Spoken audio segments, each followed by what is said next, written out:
श्री स्वामी समर्थ. नमस्कार स्वामी भक्तांनो, स्वागत आहे तुमचं आपल्या चॅनलवरती. जर आपण चॅनलवरती नवीन असाल तर लगेच चॅनलला सबस्क्राईब करून घ्या आणि हो, बेल घंटा आयकॉन पण प्रेस करून घ्या, जेणेकरून आपल्याला स्वामींनी आपल्यासाठी जे पवित्र संदेश दिले आहेत ते आपल्यापर्यंत नोटिफिकेशनद्वारे मिळत राहतील. स्वामी म्हणतात, बाळा काळजी करू नकोस. जी काही संकट तुझ्या आयुष्यात आली, जी दुःख तू सहन केलीस, ज्यांनी तुला त्रास दिला, अपमान केला, अन्याय केला, त्या सर्व गोष्टींचा आता शेवट होणार आहे. कारण आता वेळ आली आहे न्यायाची, माझ्या न्यायाची. स्वामी देव पुढे म्हणतात, तू जे दुःख सहन केलेस ते मी पाहिलं आहे. तुझ्या प्रत्येक अश्रूची मला जाणीव आहे. तू आजही धीर ठेवून सत्याच्या मार्गावर चालतो आहेस. म्हणूनच माझा आशीर्वाद तुझ्यासोबत आहे. प्रत्येक क्षणाला, प्रत्येक पावलाला. बाळा, जे तुला कमी लेखत होते, जे तुझ्यावर अन्याय करत होते, त्यांचं कर्म आता त्यांच्या मागे लागणार आहे. त्यांना वाटत होतं की त्यांनी तुला हरवलं, तुला मोडलं, पण त्यांना माहिती नाही की मी समर्थ तुझ्या मागे उभा आहे. जेव्हा एखादा माणूस दुसऱ्याच्या मनाला छळ करतो, त्याच्या आत्म्याला जखमी करतो, त्याच्या शांततेवर आघात करतो, तेव्हा त्या कर्माची फळं तो स्वतःच भोगतो आणि ती फळं सहन करणे त्याच्यासाठी अशक्य होतं. तू निडर राहा. तुझं शुद्ध मन, तुझं सत्य बोलणं, तुझं संयम राखणं हेच तुझं बल आहे. आजपासून न्याय सुरू झाला आहे आणि तो तुझ्या बाजूने होणार आहे. बाळा, जे तुझ्यावर हसले, जे तुला खोटं ठरवण्याचा प्रयत्न करत आहेत, त्यांना आता माझ्या न्यायाच्या समोर नतमस्तक व्हावं लागेल. कुणी कुणाचं आयुष्य उद्ध्वस्त करतं तेव्हा मी गप्प बसत नाही. मी फक्त योग्य वेळेची वाट पाहतो आणि ती वेळ आली आहे. आज मी तुझ्या दुःखावर माझ्या आशीर्वादाची फुंकर घालत आहे. तुझं काळीज शांत होऊ दे. तुझ्या आयुष्यात पुन्हा आशेचा उजेड येऊ दे. कारण मी आहे तुझ्यासोबत कायम. या जगात सर्व काही बदलू शकतं, पण देवाचं न्याय हे अटळ आहे. बाळा, तू निश्चित राहा. आजपासून प्रत्येक क्षणाला मी तुझ्यासोबत आहे. तू ज्या वाटेवर चालतो आहेस ती सत्याची वाट आहे आणि त्या वाटेवर मीच तुझा रक्षक आहे. देव म्हणतात, जगाच्या नजरेने तू हरलास असं वाटत असेल, पण माझ्या दृष्टीने तू जिंकलास बाळा. तुझ्या त्या अप्रत्यक्ष कर्माचा मी साक्षीदार आहे. तुझ्यावर जे आरोप झाले ते खोटे होते आणि हे मलाच माहीत आहे. तू ज्यांच्या आधाराने चालला त्यांनी जेव्हा तुझ्यावर अन्याय केला, तुझा पैसा, तुझा मान, तुझा आत्मसन्मान हिरावून घेतला, तेव्हा तू रडलास. पण त्या प्रत्येक अश्रूची नोंद स्वामींच्या दरबारात झाली आहे. स्वामी म्हणतात, आजचा दिवस मी तुझ्यासाठी एक वचन घेऊन आलो आहे. ज्या लोकांनी तुझा पैसा लुबाडला तो तुला परत मिळणारच आहे, पण देव दुपटीने परत देतो.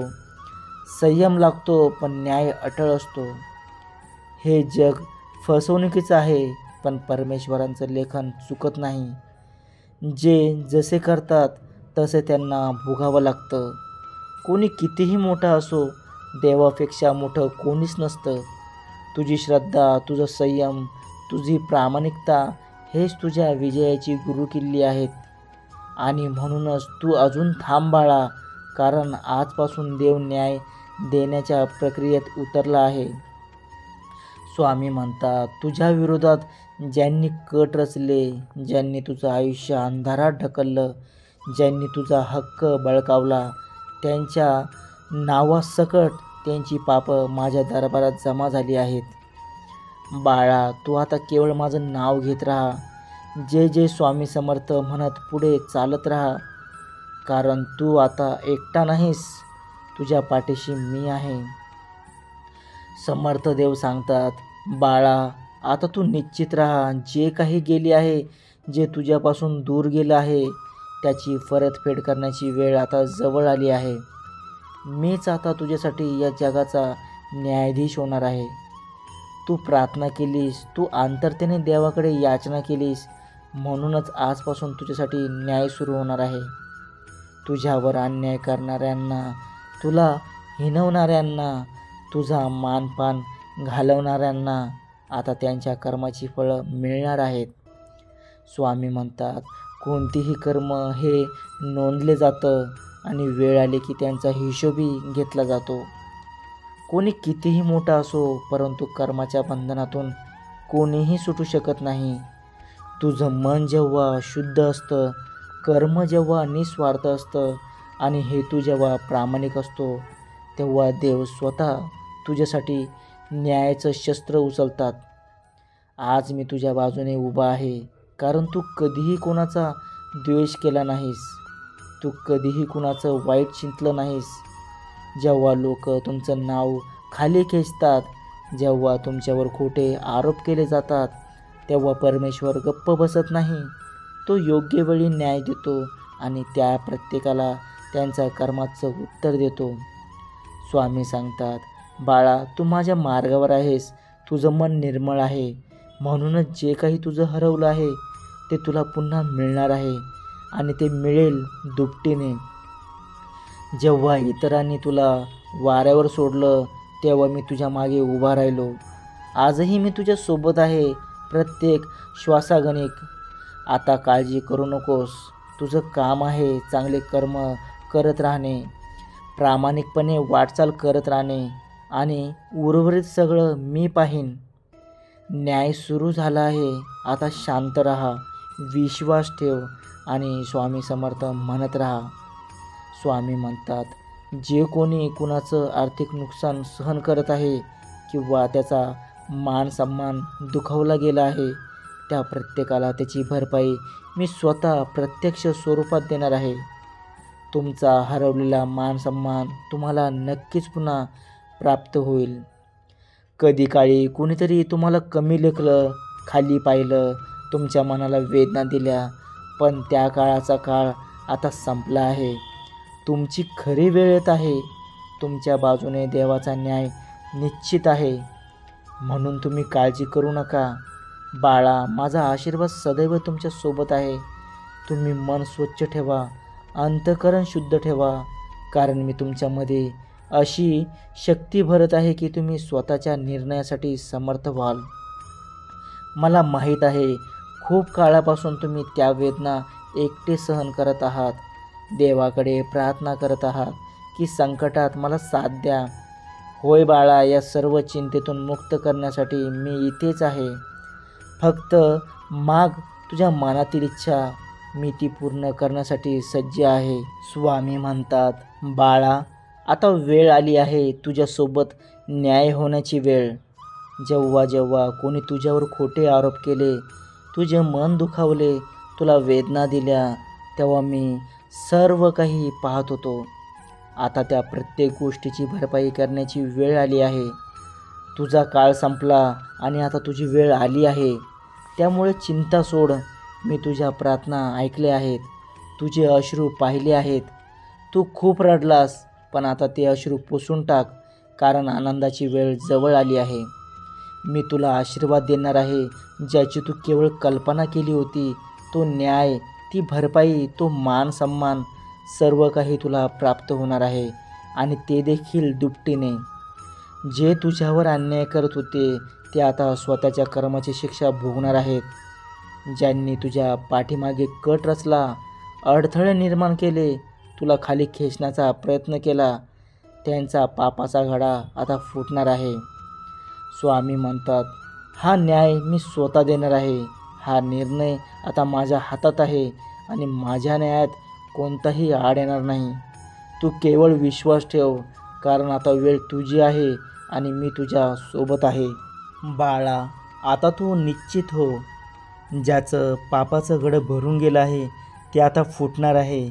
जेव्हा अन्यायाचं माजलेलं अंधार असतं, तेव्हा मीच न्यायाच्या दिव्य प्रकाशासारखा उगवतो. आज मी तुझ्यासाठी न्याय घडवणार आहे. तू श्रद्धेने, विश्वासाने माझ्याकडे आलास. तुझी ती प्रार्थना मी ऐकली आहे. आता या क्षणापासून तू काळजीमुक्त हो. कारण तुझ्या जीवनात माझा आशीर्वाद आणि माझे चमत्कार प्रकट होणार आहेत. तू मनापासून जे मागितलं आहेस ते तुला नक्की मिळेल. विश्वास ठेव माझ्या कृपावर, माझ्या शक्तीवर आणि या ब्रह्मांडाच्या न्यायावर. बाळा, हे ब्रह्मांड नेहमीच तुझ्या कर्माचं उत्तर देत असतं.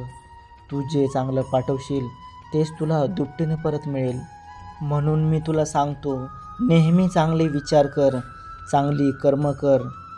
जो कोणी अन्याय करतो तो त्याच्या पापातून सुटू शकत नाही. त्याला त्या कर्माची शिक्षा भोगावीच लागते. हा या निसर्गाचा, या ब्रह्मांडाचा अटळ नियम आहे. बाळा, मी तुझ्यावर अनंत प्रेम करतो. मी नेहमी तुझ्या आनंदासाठी झटतो. काही कर्मामुळे तुझ्या वाटचालीची गती मंदावली होती, पण आता माझ्या आशीर्वादाने ती गती पुन्हा वाढणार आहे. तू पुन्हा भरारी घेणार आहेस. तू सत्याकडे येत आहेस. तू प्रकाशाच्या दिशेने चाललास. आता तुला कोणीही थांबवू शकत नाही. जे अडथळे होते, जे लोक तुझ्या प्रगतीच्या मार्गात उभे होते, ते आता दूर होणार आहेत. तुझ्या जीवनात प्रगती, समृद्धी आणि शांतीचा नवीन अध्याय सुरू होणार आहे. स्वामी म्हणतात, बाळा, तू माझ्या आशीर्वादाने परिपूर्ण आहेस. म्हणून मोठं स्वप्न बाळग, मोठ्या इच्छा ठेव, कारण त्या सर्व पूर्ण होतील. माझा आशीर्वाद तुझ्या पाठीशी आहे आणि तो सदैव असेल. जो कोणी हा संदेश ऐकत आहे त्याच्यावर माझी सतत कृपा आहे. तो माझ्यापासून दूर नाही आणि मी त्याच्यापासून दूर नाही. जेव्हा जेव्हा तू मनापासून मला हाक मारशील तेव्हा तेव्हा मी तुला साक्षात अनुभवास येईल. बाळा, जेव्हा काही गोष्टी अशक्य वाटतात तेव्हा त्या माझ्या चरणी अर्पण कर आणि निश्चित हो, कारण मी तुझा स्वामी तुझ्यासाठी इथेच आहे. मी तुझ्यासाठी चमत्कार घडवायला सज्ज आहे. तू फक्त आनंदाने आणि श्रद्धेने ते स्वीकार कर. स्वामी म्हणतात, बाळा, तू माझा अतिप्रिय आहेस. आज मी तुझ्यावर आनंदाचा आणि उत्साहाचा वर्षाव करणार आहे. पुढील काळ कसा असेल याची चिंता करू नको, कारण मी स्वामी माझ्या आशीर्वादाची अफाट पुंजी तुझ्यासोबत ठेवली आहे. म्हणून भय नाही, अडथळा नाही आणि चिंता नाही. तुझं प्रत्येक नामस्मरण माझ्यापर्यंत पोहोचत आहे. मी ते ऐकतोय, अनुभवतोय आणि त्या श्रद्धेवर मी आता उत्तर देणार आहे. बाळा, तू ज्या गोष्टी सामर्थ्याने प्राप्त करू शकतोस त्या आता तुला सहज मिळणार आहेत. कोणताही अडथळा, कोणताही अंधार आता तुझ्या मार्गात राहणार नाही. जेव्हा तू माझ्याशी बोलतोस, प्रार्थना करतोस, तेव्हा मी तुला सगळं द्यायला तयार असतो. फक्त तू ते स्वीकारायला तयार राहा. बाळा, मी तुला कधीच एकटं सोडणार नाही. त्या अंधाराच्या काळातही मी तुझ्या पाठीशी होतो. आज या आनंदातही मी तुझ्यासोबत आहे आणि पुढेही तुझ्या प्रत्येक पावलावर मी साथ देणार आहे. नामस्मरण विसरू नको, कारण त्यातूनच तुझं अंतर्मन शुद्ध होतं, आत्मबल वाढतं आणि नकारात्मक विचार पळून जातात. माझं चिंतन करत राहा, माझं नामस्मरण करत राहा, माझं ध्यान करत राहा. मी तुला प्राप्त होईल. मी तुला आशीर्वाद देईन, सातत्याने, निरंतर. तुझं पुढचं आयुष्य तू चिंता करू नकोस, कारण तू माझा प्रिय बाळ आहेस. मी तुला त्या दिव्य आशीर्वादात न्हावून टाकणार आहे. या क्षणापासूनच तू माझ्या सामर्थ्याने भरून निघणार आहेस. आता माझे चमत्कार तुझ्या जीवनात प्रकट होऊ लागतील. जे आजवर अशक्य वाटत होतं ते सुद्धा आता शक्य होईल. बाळा, तू पाहशील की कायद्यानं, कर्मानं आणि माझ्या न्यायानं तुझं जीवन उजळून निघेल. निश्चित राहा, काळजी दूर सार, सदैव सुखी राहा. माझा आशीर्वाद तुझ्यावर आहे आणि तुझं कल्याण होणार हे निश्चित आहे. स्वामी भक्त हो, आपण हा स्वामींचा पवित्र संदेश ऐकला असेल पूर्णपणे तर कमेंटमध्ये हो स्वामी आई, मी तुझा पूर्ण संदेश ऐकला आहे आणि माझा तुझ्या पवित्र संदेशावरती पूर्ण विश्वास आहे असं टाईप करायला विसरू नका. श्री स्वामी समर्थ.